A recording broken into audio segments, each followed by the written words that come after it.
Sorry for the delay. My computer's going wacko. Welcome to the Lakeland Rotary Club, everyone. My name is Joel Ivey, and I'm so glad you can join us.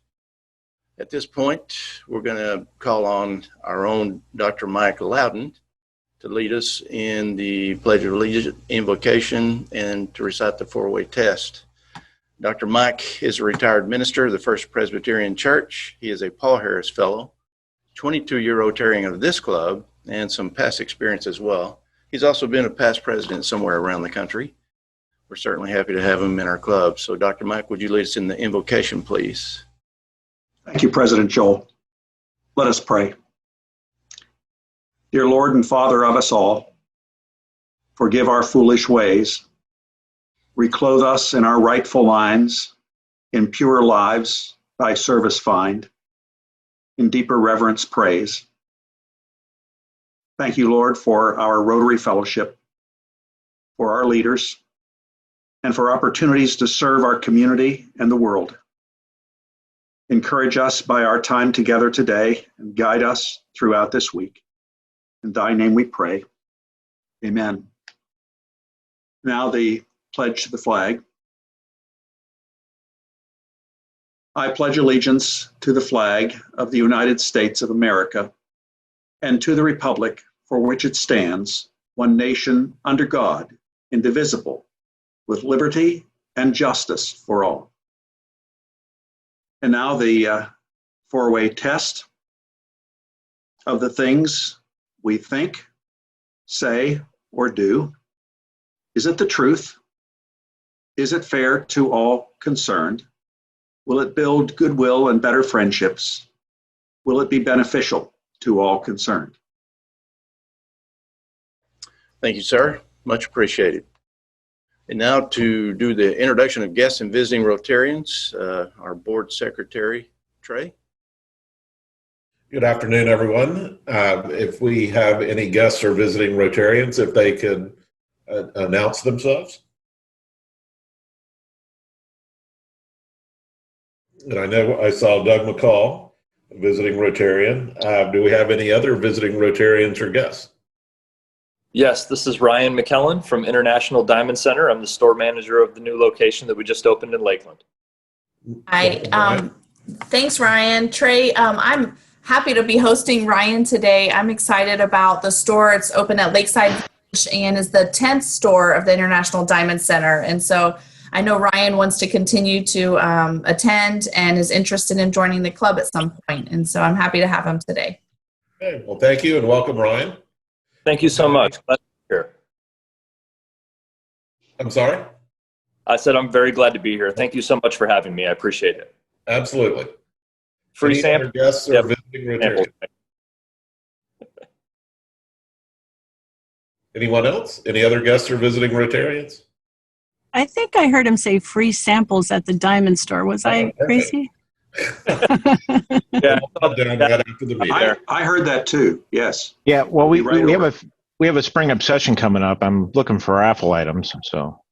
Perfect. There you go.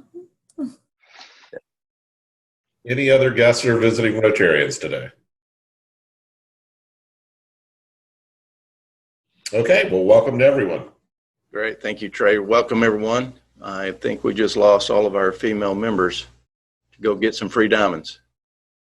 That's a neat trick. We're going to move into happy dollars. Surely there's nobody happy about the Bucks win, but if you'd like to announce a happy dollar, please unmute yourself and speak up.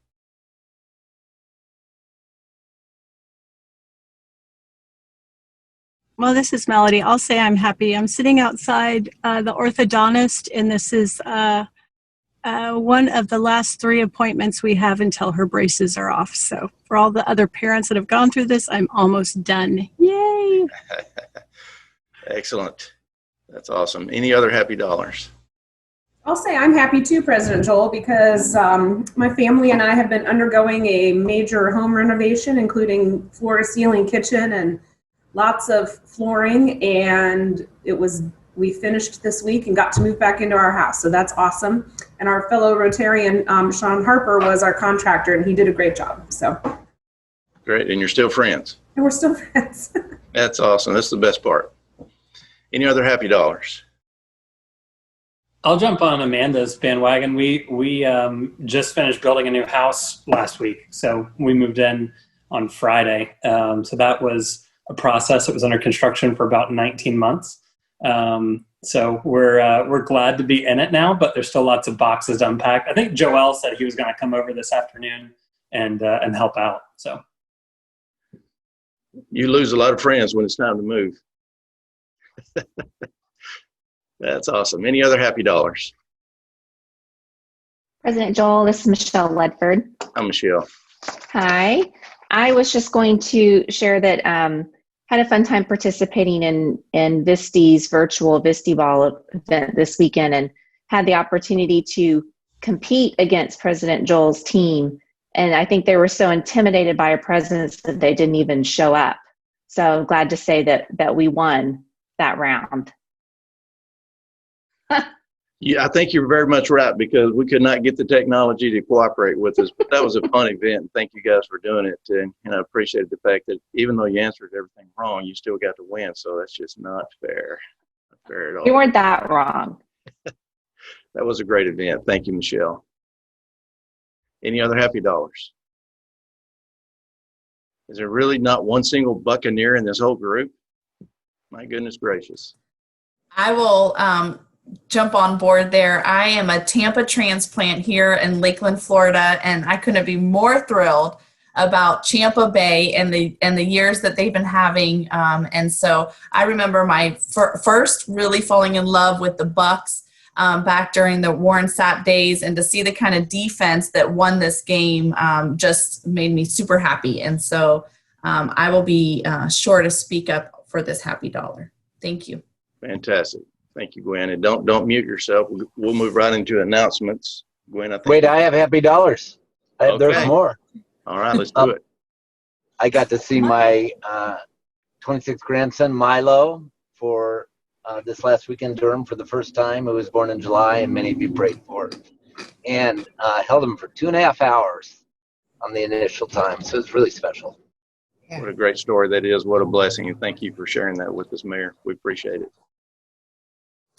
Yeah, I love seeing those hearts pop up on your screens when that comment was made. That's cool.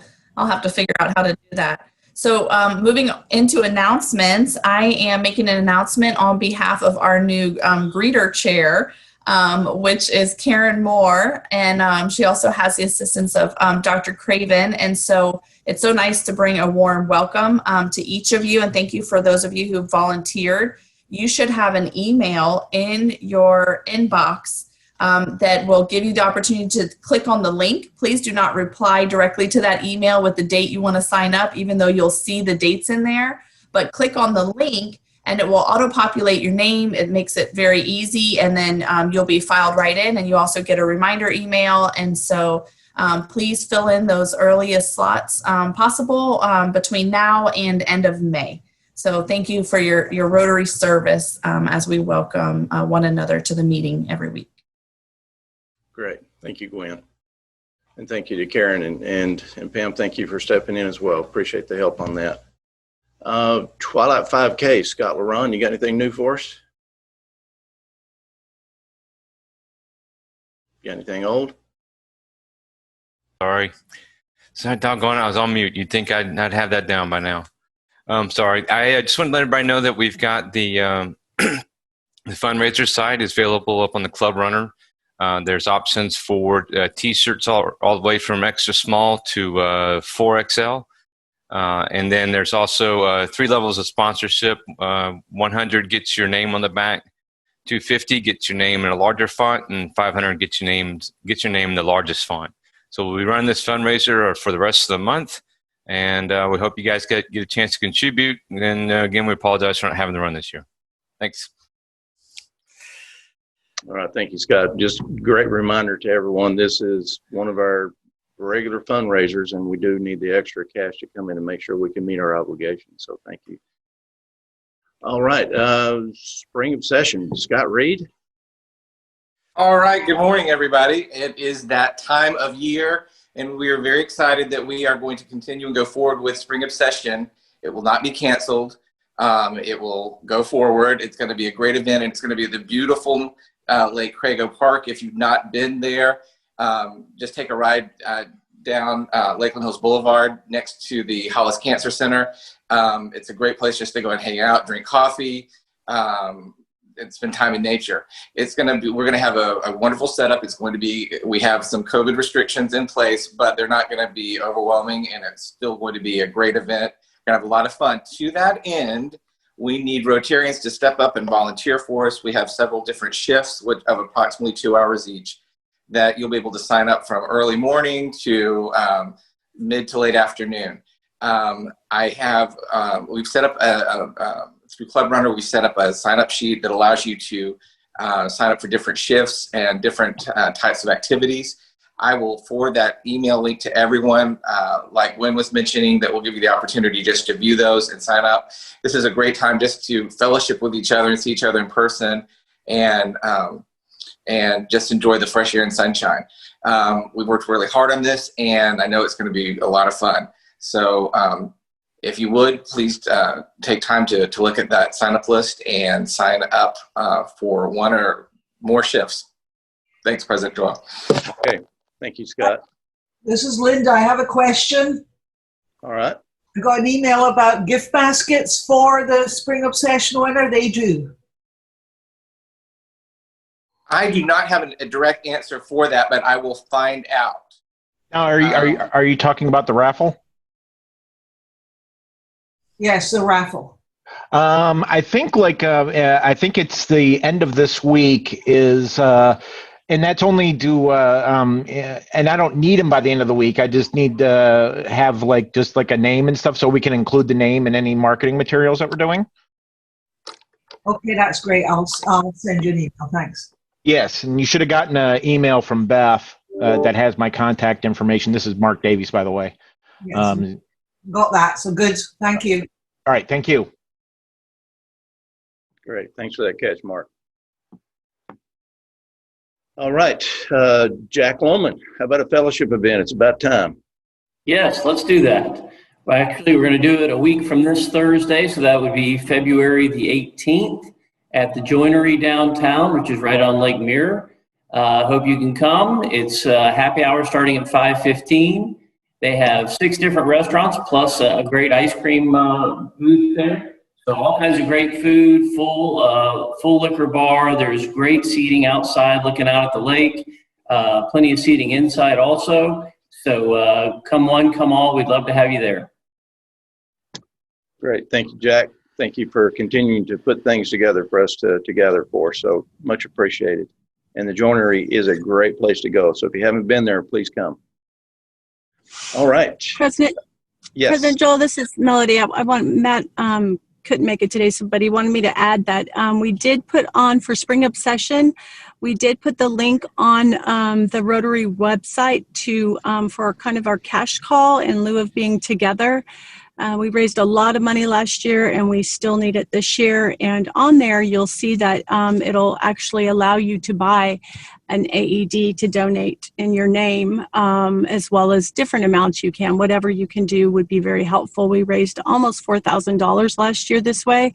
So it's a huge contribution, and very much appreciate everyone going to that link to volunteer and to help us raise money for these very needed AEDs.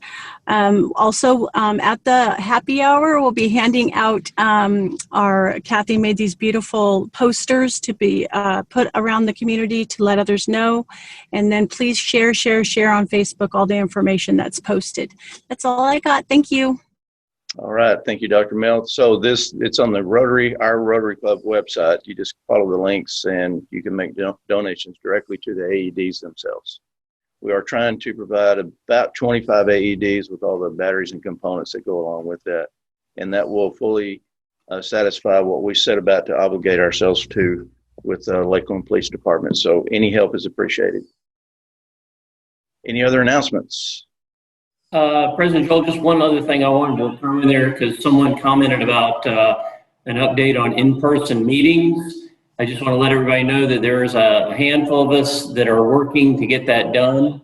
We're hoping to have some information hopefully before the next meeting. about potential spots where we can gather. But we're making some great strides towards that, and I'm hoping before the end of February we have that locked down. Very good. Thank you, Jack. And just so everybody knows, we are trying to do a live, in-person, and hybrid meeting, so we don't want anybody to feel like they're being left out. So we're going to try to make this work for everyone. So, Jack, thank you. Mr. President, this is Captain Mockley with the Salvation Army. I don't know if this is an all-flying conversation, but we would be willing to host. We have a big gymnasium, round tables and everything, so just to throw our name in there, if that's something you want to follow up on, we'd be more than happy to entertain that. Fantastic. Thank you. Duly noted, and we'll put that on our list of potential places. So thank you. All right.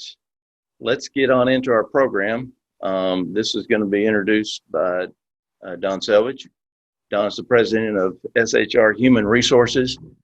He's still a part-time on and off city commissioner, at least for another month or two or maybe three. And he's a 20-year Rotarian and a past president. So, Don, would you take on the introduction, please? Thank you, President Joel. Who would have thought that from a year ago, that two of the words that we hear most often are vaccines and vaccinations, which is the case as we sit here today. And to address those two subjects, we've invited back Dan Haight, who has been here a number of times over the years, and as a friend and a great admirer of Dr. Haight, I'd like to introduce him. He's a professor of infectious diseases at the Morsani College of Medicine at USF, and he's vice president of community health at Lakeland Regional Health, where he also serves as the medical director of infection prevention and the hemodialysis unit. Prior to coming to the hospital in 2012, Dan was the director of the Florida Department of Health in Polk County for 16 years. And so I can't think of someone more qualified to talk to us about this subject. So please welcome Dan Haight. Each of you has taken on such a leadership role here in the last year. Just the fact that we've all had to learn these terms and just to get our feet on solid ground, we're constantly trying to seek knowledge, and each one of us has added, all this depth of knowledge about infections and particles and how does a mask work to incubation periods and quarantines. It's really amazing. And the strength that we've had going forward is going to be so critical here as we've all just gone through so much, and we've made it this far. And that's a key thing. We've lost people along the way, but those of you who are fully engaged in this, we've made it this far. We've got to get it to the other side of this. And part of it we've discussed today is the vaccination and the protection that provides. But it's not without each one of you and in your leadership roles. But I tell you, I've been seeing so many leaders come forward from cafeteria workers and some of the support staff here at the hospital, along with the in the trenches care teams, have come out and gotten vaccinated and gotten that protection. And I find that as a huge leadership step. But each one of us are going to have to understand this process a little bit further so we can deliver a straightforward message. So can you all hear me okay? I'm going to try to share my screen and let's see if that works. By the way, you're coming through very well. Oh, good. And now, do you see it's the full screen? Okay, right? Good. I want to give just a little update on where we are today. Right now, this is our dashboard that our incident command system uses at the hospital whenever any event occurs in our community, whether it's a hurricane or tornado, if it was a planned visit by a dignitary, we have what's called an incident command team. And if you're not familiar with that, it is very helpful for any medium-sized to large organization to know the rules of how to operate under these situations. And part of it is to be able to gather information, make decisions, have the planning and foresight, and then the equipment needed. And you could imagine that helps us in a variety of situations. So one of the bits of information we get is our dashboard. And just to show you, about a half hour ago, we have about 800 people in the hospital. Again, a key part of Lakeland Regional Health is we're here for car crashes, heart attacks, strokes, and those medical needs. And we're able to keep that separate and safe for all medical needs here in the Lakeland community. Now, the key number here is right now we have 117 people with confirmed COVID in the hospital. Just a few days ago, a couple of weeks ago, it was 170, 180. As it was in the summertime, it was up to that level. I want to point out a few differences. One is the number has gone down from 150, 160 down to 117. The other number I point to is that we currently have 9 people on a breathing machine called a ventilator. They're having such difficulty with COVID that it's blocked the way of getting oxygen in. However, that number was 25, 26 in the summertime. So we are seeing fewer on the ventilator, and we're seeing this number drop. So very good sign that some of the treatments we have available are working to keep people from becoming severely ill.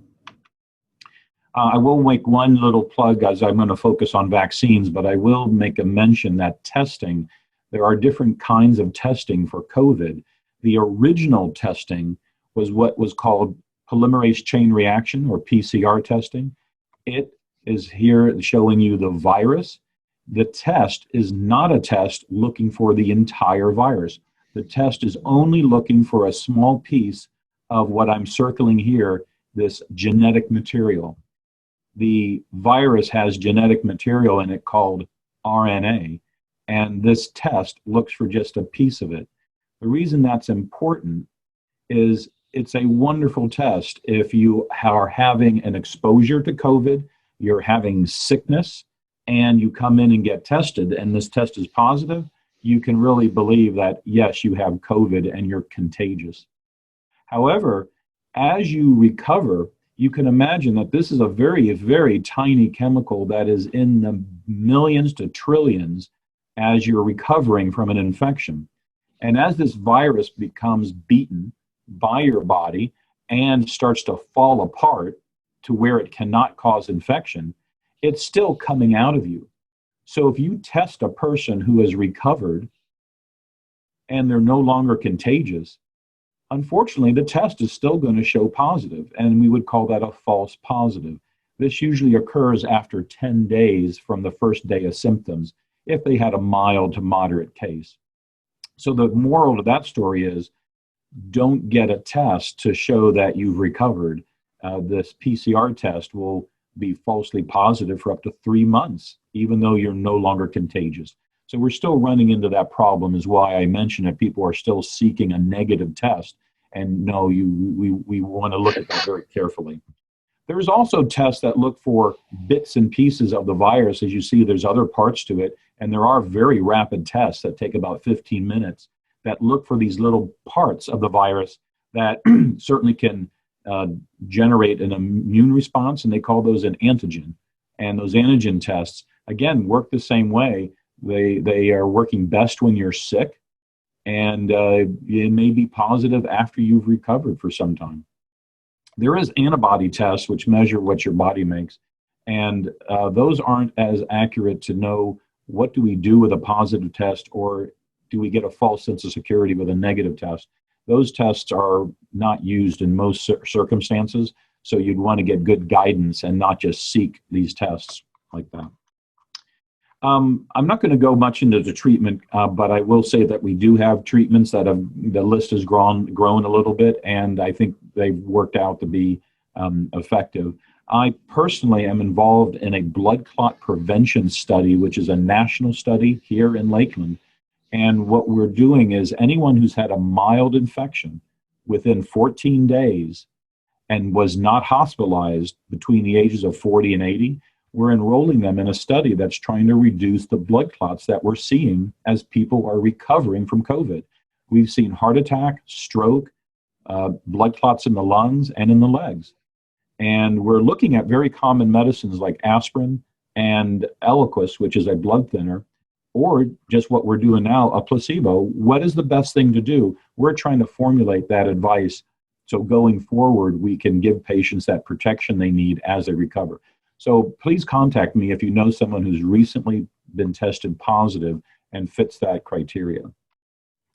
But let's just show you a little bit about the virus and how the vaccine works. What's in the news today is these mutations, these variants, that the virus, one virus can come into you, a virus takes over your body and basically tells your body to make 1 million, 1 billion copies of itself to infect the rest of your body and then to come out of you and infect others. But don't think that these copies are Xerox copies. In other words, they're not identical. It tries to make identical copies, but mistakes are made when you're making that kind of mass production. And those mistakes are called a mutation. When the genetic material is not perfectly duplicated, there's an error, and that creates a change in the resulting virus. Now, sometimes that change is detrimental. In other words, that virus cannot cause any infection. But the ones that do, they may be more contagious or make the person sicker or less sick or less contagious. But we see those changes around the world because this genetic material, it's shown here in pink, gets slightly changed. Now, fortunately, this does not happen as commonly with the coronavirus as it does with other viruses like the flu virus. I'll show you a picture of the flu virus. Notice the difference with the flu virus is the genetic material here in the center is not just one long strand, but little tiny strands, showing 8 of them here. That's important because not only could you get mistakes made in duplicating this when you get an infection, but these can interchange between viruses. So this one right here might get switched out during an infection because sometimes you can get infected by 2 viruses at the same time. And that can happen in animals and in people. So we can see mutations are much more common in the flu virus than it is in the coronavirus, but we're certainly seeing it in both. And we have important questions. Does this change the strength of the virus? And does this help the virus evade your immune system? Or does it help the virus evade the vaccination? So we have to watch that carefully. So with the vaccines, this can be a very complicated topic. And we're certainly getting great questions. And as leaders, you know, our messaging has to be very clear, but you have to be comfortable in that what you are sharing with the people who look up to you is honest, well-researched, and you're comfortable sharing this to where a person can understand it. Keep in mind, when people are worried, stressed out, or perhaps even upset, the ability to understand complex messages becomes harder. I just want the details. I just want the facts. I want it broken down to where I can understand it is often what the person is asking. But when a person is more calm, they can understand more of the details. You just have to be careful. Sometimes the details are a little too much. So I often just start with the key thing with vaccines are we have to learn enough to know that they are safe. We have learned so far with what's been done that if a person has a known allergic reaction to other things in the world, like shellfish or bee stings, that they could get a severe allergic reaction with a vaccine. Fortunately, that has been rare. There's also what's called side effects, which still allow the vaccine to be safe, but it's something that needs to be noted that it's not unusual to get a sore arm or to have chills or a shivering or a fever as the vaccine is working to protect you. You may feel body aches and fatigue. You could have a headache. You might feel nauseated. Everyone can be different. For the most part, these are mild and really last a short time. It might be a day or two. For others, it might be just an hour. But everyone's different. But we're finding that the overall message is that this vaccine has been safe. It has noted that there are these effects after the vaccine, but everyone I've known has had a good story to tell that has gotten the vaccine, but they've come out on the other side of it. And as we've seen, the second point is they're protected. So I've tried to study this to the extent possible for me, because I'm not a vaccine expert. I'm not an immunologist, but I've tried to dive into the studies to make sure I felt, before recommending it to my family or to my colleagues or to you, is that it was safe and it's effective. And a lot of information goes in there, but I have to say that that is that leadership message that we need to give. I would take even a step further, is to look into the reality of the situation. As of today, at least 42 million doses have been given. That, to me, clearly speaks to the safety of this vaccine. Now, the studies determining, are people developing the immune system response to the vaccine that you'd expect? The answer is yes. Are they being protected against the infection? The answer is yes.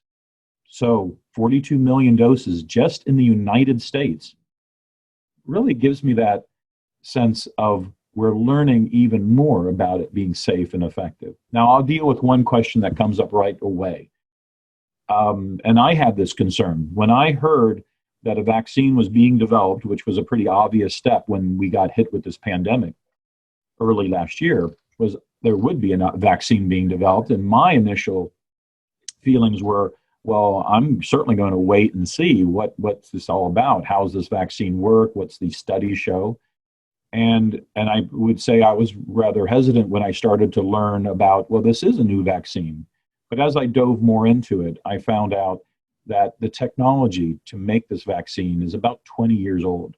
I did remember actually studying this technology back then, and how interested I was in seeing how they were taking advantage of some good science. And over 20 years, they've been able to adjust it and modify it and understand it, and got it to the point where it just happened that this technology allowed for a rapid development of a vaccine to a new emerging germ. That could not be said for the other vaccines that we've made in the past with older technology. This could be adjusted very quickly, and with these mutations, if they become a problem, the vaccine can be adjusted quickly and safely. So that took a big step in reassuring me to know that this was not just something that had come up quickly, but it had been studied for a number of years. It also helped that the effort, massive effort to create this specific vaccine was able to be studied in tens of thousands of Americans, and the results were reassuring. So that allowed me, when I got the call from Tampa General that I happened to work at, that they said I had a vaccine available at 7 o'clock at night back in, I guess, January, December, I went right away. And I felt that I had learned enough and I felt comfortable with it. I have received personally my 2 doses. I will tell you that my first dose, I had a mild sore arm for about a day. It really only hurt if I moved the arm. I would typically forget it was even there unless I rubbed it or something like that, and it went away very quickly. The second dose given at the scheduled time, I had a sore arm about 10 to 12 hours later. It was maybe a little more sore that I could feel it even if I wasn't moving. And when I went to bed that night, I had shivering and not really a fever, but I was definitely couldn't get warm and didn't sleep very well, and woke up that morning sort of tired. At that point, I decided I purposely didn't take anything, but I wanted to see what the full effect was. But I took a leave because I didn't have any what we say other medical conditions that would say I couldn't take a leave. So I took that, and I had a fairly good day after that. No real fevers, but other people have had high fevers, and they've noted that if they could take ibuprofen, Motrin, Aleve, because some people can't, when they were able to take that, it made them feel better for the most part. It sort of ended those symptoms. So that was my personal experience.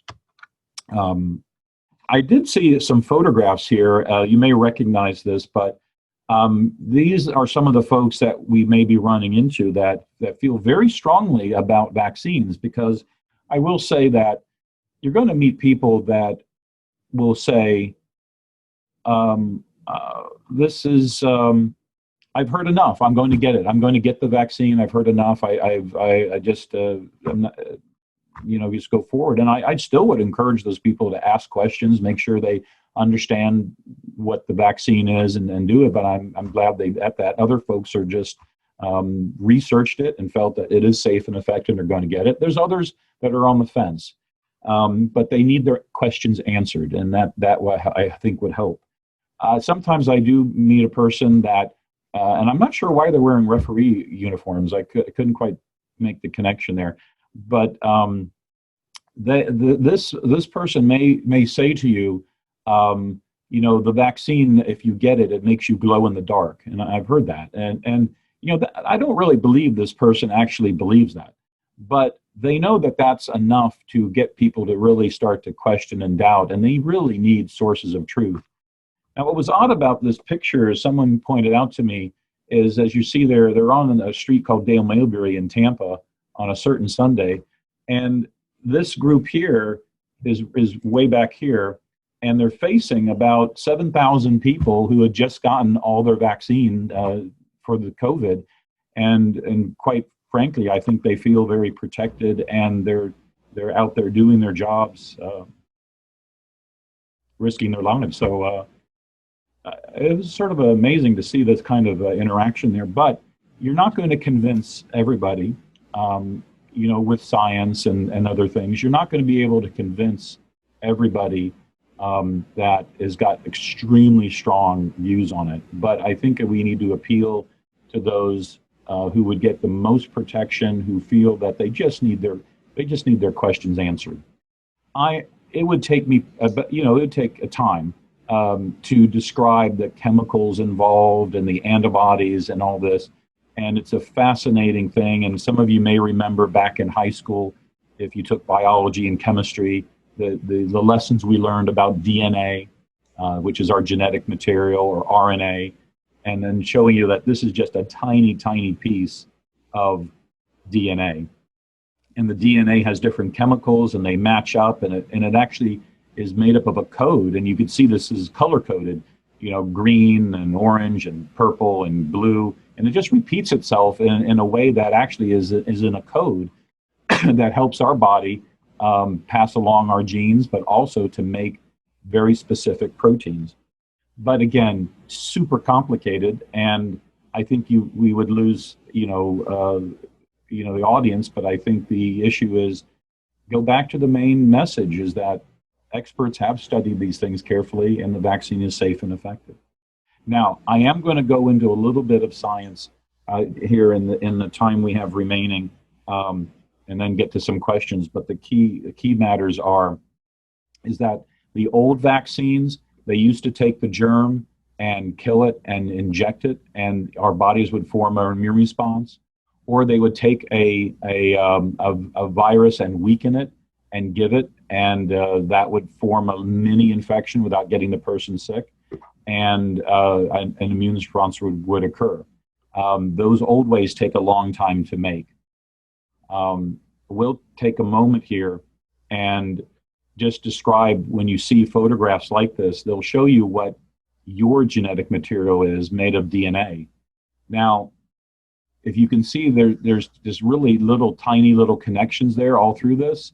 And if you can see, there's probably 7 or 8 right there. It's a bit blurry, but the DNA in our bodies has 3 billion of these codes, and we form from it this thing called mRNA, which is the instructions to make proteins. This is a very delicate thing. This might be, say, only 1,000 long, and it goes out into your cells, and it makes something like insulin, or it makes a protein like your hair. So your body uses RNA all the time to make proteins, and this mRNA breaks down very quickly after it's done its job. The virus is made out of RNA, Now, this RNA, they show you these little sticks as being the chemical codes. And I'll tell you that this virus has about 30,000 of them. These are the instructions that invade your body and tell your body to make this entire virus. This entire virus is made out of 29 proteins. There's a red one here called the spike protein. There's one over here. You can see all these different proteins here are made by your body following the instructions in this genetic material called RNA that the virus has. It's 29,000 bases long. Well, in the sake of time, I'm just going to skip ahead, is that the vaccine uses just 3,000 of those coded instructions, and it's all strung together here, represented in this photograph. This vaccine is given, and your body is following those instructions to make just one part of the virus that your immune system can protect yourself against. To me, that is much better than getting 29 proteins into my body and being made to form an infectious virus. So to me, I'd rather get just a little bit of the virus, and knowing that this, what's injected into you, breaks down very quickly. It breaks down so quickly, they actually have to protect it in little fat bubbles that has been designed to be safe and to get it into where it can get its job done. I can explain a lot more, but I hate to take up time when I know there's probably questions. So I don't know if someone was moderating the chat room or that, but if you're looking for the vaccine, we are certainly focused on those who are 65 and older, and we're just starting to hear how those who are under the age of 65 but have an immune system problem or a chronic disease like diabetes or are obese are eligible to start to sign up. So please go to the health department website and get your name on that list. And then they take that, and as soon as vaccine arrives, which there is somewhat of a shortage, when the vaccine arrives, it's given to multiple vaccine providers, along with a list of names that they then contact to get them in to get the vaccine started. Let me stop there. Okay, we do have some questions. Can you hear me all right, Dr. Haight? Yes. Okay. I'm going to start with the vaccine-specific questions and then work backwards to virus in general questions, okay? Mm-hmm. One vaccine-specific question is there any update on how the vaccines impact expectant mothers or those trying to get pregnant? Yes, right now the vaccine is clearly available for those wishing to get pregnant and are those who are pregnant. A COVID infection can harm the pregnant person and therefore harm the pregnancy itself. So the vaccine is something that is available for those who are pregnant, or especially in the groups that are working in healthcare right now. I don't think it's gotten out to the general public that's pregnant, but this has come up certainly at the hospital in our frontline workers like nurses who might be pregnant or wanting to get pregnant. The vaccine has been recommended that a discussion with your physician to review the information that they know.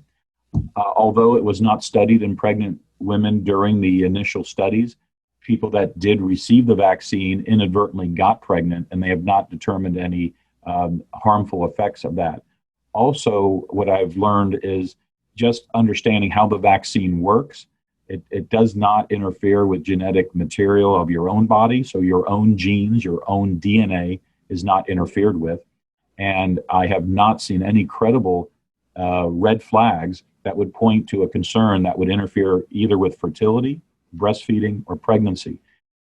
The one downside of having been a new vaccine, even though it had 20 years of technology behind it, this specific vaccine, we are limited in the time of when it was first started in the research a number of months ago. As we follow this in time, we hope to even understand more, but so far it should be available and not expected to cause any problem with the pregnancy or the fertility. Okay, another vaccine-specific question is the original emergency use authorization did not include persons under the age of 16. And what is the likelihood that those under the age of 16 that have chronic conditions such as diabetes or other risk factors will be able to receive the vaccine soon? So they have found that in general, younger people have not been as was expected, but it turned out not to be. They weren't as large of a part of spreading the virus or becoming extremely sick. But you bring up the good point that there are very vulnerable people who are under the age of 16, and they are trying to study that age group now. So that will likely be coming, because there is no expectation that this virus, and this vaccine there is an expectation that it would work in all age groups. They just were not able to study it yet. So the expectation is that it should be able to protect them, especially those who are vulnerable, just as it would in adults. We recommend this vaccine to people who have immune system problems, who've had cancer, who have had other reasons to worry about a full-blown infection. So we hope children will be more clarified in time. But as of right now, it has those age restrictions of 16 or 18, depending on which company. But we expect that to be the next thing that is currently being worked on. Okay, now I'm going to switch to a set of questions that go back to testing for COVID. The first is, you mentioned earlier that it's not really effective or accurate to get a test to prove that you don't have COVID. And the question, I think, is we're hearing, though, that some conditions for travel are requiring proof of a negative test. And so how does that play together in your mind? And also, if you get what you think is a false positive, what should you do? What's the most accurate way to refute that? Oh, it's very frustrating. I think when you go out and test people who've been feeling fine, you're going to get people that are going to test positive, either possibly because of an error in the test, but that's relatively unlikely. What is more likely is if you just test people who are feeling fine, you'll end up testing somebody who had COVID 2 months ago, didn't really know it. It was just a mild fatigue, and they brushed it off, and they were one of the lucky ones who didn't get that sick. And so therefore they never got tested back then. And now when they get this forced testing, they discover they're positive.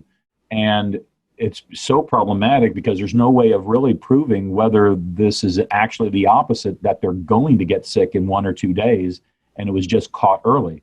So in a pandemic, they're being extra precautious, making everyone have these tests that travel, and hopefully you don't fall into that category. If you known you were positive in the past, you would have to make the argument that you have no symptoms, that this test is only because of my infection a few months ago. And it does take a bit of an argument there. So this is going to be a problem with the testing because it's not perfect. Okay.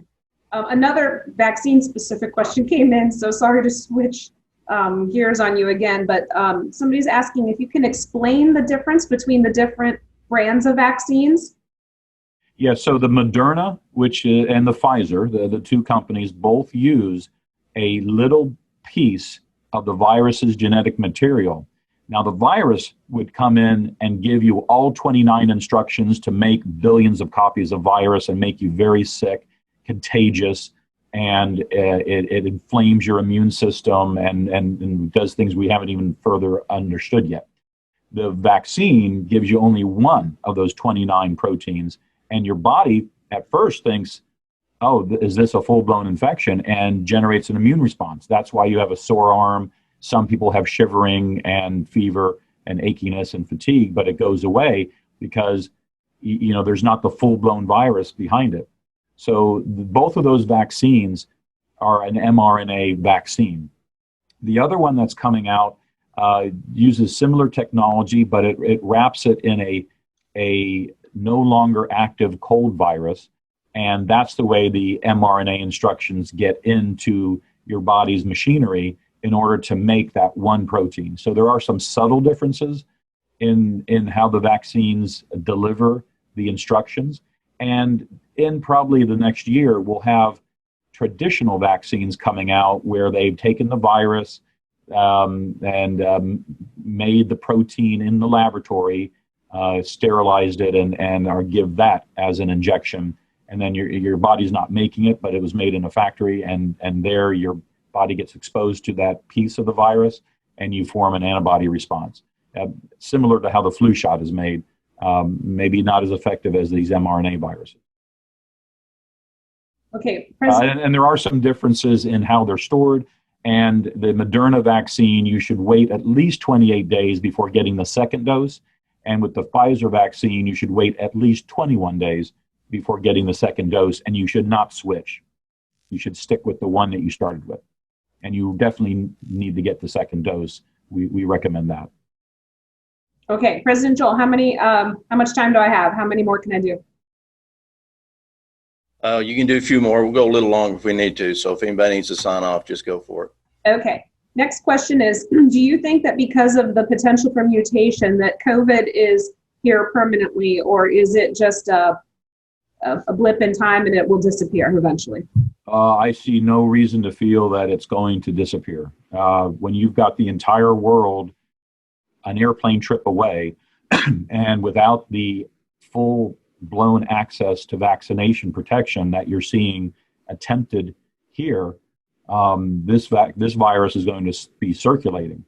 And the question is, if you get infected with COVID, it's pretty clear that everybody's different. Some people get a wonderful protection and they're not going to get infected again with COVID for quite some time. And that's definitely true for the first 3 months. But if you're just infected with the COVID germ, it looks like after 3 months, some people do get reinfected. And they might have a mild to severe case, but then they could spread it to other people. Now, the vaccine given as 2 doses, that second dose is really helping you lock in longer protection. We are hoping for up to 2 years. And that is not only protecting you, but it's protecting other people. When I talk to medical students and ask them, why do you want to get a flu vaccine? They sometimes say, oh, it's to protect us because we're always around sick people. And the answer to the medical student is no, it's because so you don't kill your patients, because you might come to work with mild flu and give it to somebody who wasn't fully protected by their flu vaccine and give them a deadly case. The same is going to be true for COVID. We need this protection, even if you're young and healthy. When it finally arrives, please get vaccinated so you protect everyone else, because this germ is going to spread around the globe again and again. And if you only had an infection, you can catch it again. If I am contacted by the Polk County Health Department that it's my turn to get a vaccine, do I have a choice which brand I get, or do I have to take what they are offering? Yes, I'm almost certain that most sites in Polk have Moderna, a few have Pfizer, and it'd probably be complicated, and I wouldn't recommend, seeking out one versus the other. When there is a vaccine that is being approved, that is a 1-dose vaccine, and it does provide protection, but I wouldn't waste a lot of energy trying to steer to one versus the other. We just don't have enough information, but we do know that they are effective, all of them, when they get approved. So the 2 right now look good, and the 3rd one's looking good right now. The 4th one may not respond as well to the mutations, and we've seen the AstraZeneca one not being used in certain countries that have a mutant form, but the other vaccines appear to be effective against those new mutants.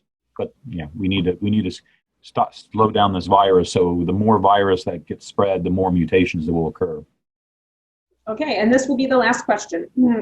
In your experience, do you think it's true that we've seen a dramatic decrease in traditional flu cases this year? And is it just because we're all being extra careful, or do you think there's something else to it if it's true? We've had 0 flu cases. I just saw the report this morning. We get a weekly report.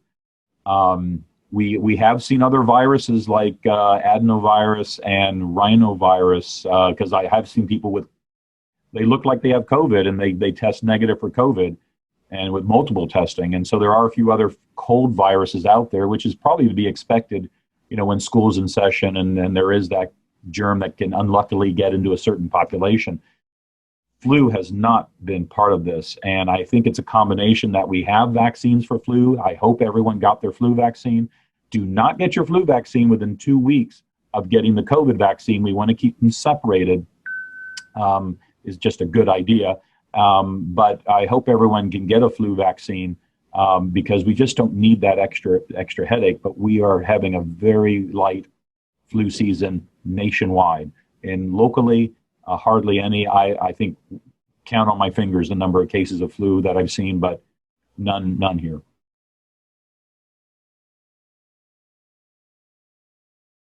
Please email me if you have other questions. I'm sorry we didn't get to this. There were probably some other common ones, but a lot of the myths you hear can certainly be explained. For example, I heard you can glow in the dark if you get the vaccine. Well, no, of course not. But I can understand how that rumor got started when you read the research articles where they use chemical from fireflies in biology. That has been used for decades in biology to help see tiny little chemicals. It's only a tool to be used when you're creating things in the chemistry lab. And it's not used to make the vaccine when it's at the end process of development. But you can sort of see where people want to make it into some sort of exciting news, but it's just not true. So there's a lot of stories like that. Personally, I think glowing in the dark would be pretty cool. I'm sure they've tried that. Dr. Haight, thank you so much for speaking with us again. You were here with us really not too long ago as we were going through the throes of really trying to figure this thing out, but you and your colleagues are doing a great service for the whole world, actually. And so thank you for all the hardworking people in the medical profession who are doing what they do to help keep us safe. Thank you. Please share this message. Just the safe, it's effective. Educate yourself and be those leaders you've always been. We really have to conquer this locally and keep ourselves safe. Agreed. Thank you very much, sir. Thank you for taking time out of your day to be with us. All right, Trey, let's thank our guests and visiting Rotarians real quick, please. Thank you to our visiting Rotarian, Doug McCall, and our guest, Ryan McKellen. Thanks for coming, and we hope that you come back. All right. Thank you all for joining us. Our weekly quote: "Our greatest responsibility is to be good ancestors." That's a quote from Jonas Salk. Next week's program is up in the air, so don't be surprised if we're doing some juggling between now and then, but we will have a great program, I promise you, and eventually we're going to get to hear from our own Stacey Campbell-Dominic talking about history in the making. So we look forward to that as well in probably about 2 weeks. So absent any protest to the contrary, we will call this meeting adjourned.